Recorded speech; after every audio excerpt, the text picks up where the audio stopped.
Pharmacological classification crude drug wal chalaram classification pharmacological classification In this method drugs are classified according to their therapeutic effects په دغه طریقه کار باندې ډرګ ول تقسیم دوه تھراپیوټیک افیکټ په بنیاد باندې سلی ده تھراپیوټیک افیکټ دا مطلب ده چې د ډرګ موږ کوم ډیزیز ټریټمنټ دپاره استعمال کوو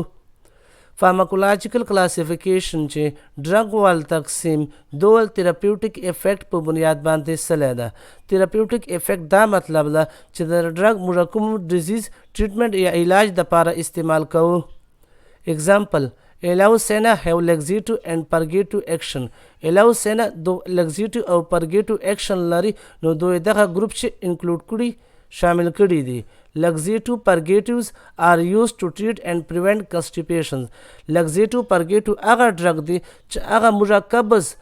علاج یا هغه روکتام دپاره استعمال کوو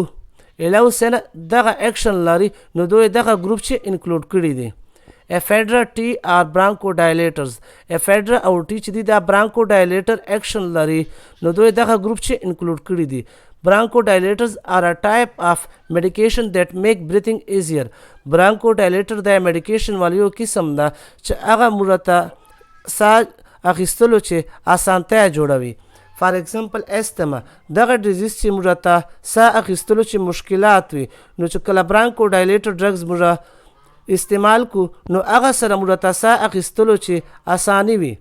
Pharmacological classification چې ډرګ ول تقسیم دوه تھراپیوټیک افیکټ په بنیاد باندې سلی ده تھراپیوټیک افیکټ دا مطلب ده چې د ډرګ باندې موږ کوم ډیزیز وال ټریټمنټ علاج کوو مثال کے طور پر Eleucena دو laxative او purgative action لري نو دوی دغه ګروپ چې انکلوډ کړي دي laxative purgative هغه ډرګ دی چې هغه په ذریعه باندې موږ کانسټیپیشن قبض علاج یا هغه روکتام کوو Ephedra او T چې دي دا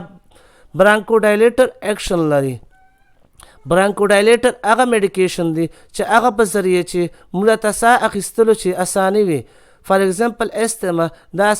یو ډیزیز ده چې دغه چې موږ ته ساه اخیستلو چې مشکلات وي نو چې کله برانکوډایلیټر ډرګز موږ استعمال کو نو هغه په ذریعه چې په هغه په ذریعه موږ ته ساه اخیستلو چې اساني جوړه سي advantages The special advantage is that if even chemical constituent of the crude drugs are not known دا ولا اهم خوبی دا ده چې یو crude drug ول موږ ته chemical constituent نه معلومه they can be classified properly on the basis of therapeutic or pharmacological uses نو دوه تقسیم موږ د ډرګ ول therapeutic یا pharmacological استعمال په بنیاد باندې کولای سو therapeutic or pharmacological uses مطلب دا ده چې د ډرګ موږ کوم بیماری ټریټمنټ علاج دپاره استعمال کوو نو دغه علاج په بنیاد باندې د کروډ ډرګ ول موږ تقسیم کولی سو که دا ول موږ ته کیمیکل کانسټیټیوټنټ نه معلومه Pharmacological classification والا اهمه خوبی دا ده چې یو کروډ ډرګ ول موږ ته کیمیکل کانسټیټیوټنټ نه معلومه نو دو تقسیم موږ therapeutic یا pharmacological استعمال په بنیاد باندې کولی سو Disadvantages The main drawback of this classification is that a drug can be placed in various classes according to its therapeutic use. دا ول main drawback دا ده چې یو کروډ ډرګ ده هغه به موږ د therapeutic use په بنیاد باندې مختلف کلاسز چې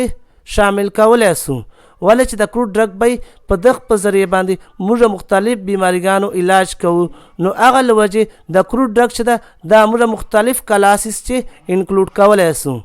فار ایگزامپل سینچونا quinine فار ایگزامپل سینچونا چې هغه چې quinine ډرګ وي can be grouped in anti-malarial and anti-arrhythmic categories چې هغه موږ anti-malarial او anti-arrhythmic ګروپانو چې شامل کولی سو ولې چې د سینکونا یا کوینین چې دغه چې کروډ ډرګ دغه چې کیمیکل کانسټیټیوټنټ ته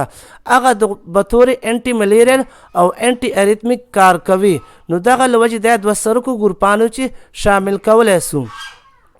Pharmacological classification وال مین ډرابیک دغه ده چې یو ډرګ د ول تھراپیوټیک استعمال په بنیاد باندې مختلف کلاسز چې شامل کولی سو فار ایگزامپل سینچونا چې هغه چې کوینین کروډ کیمیکل کانسټیټیوټنټ ته چې هغه بطور انټي ملیریل او انټي اریتمیک کار کوي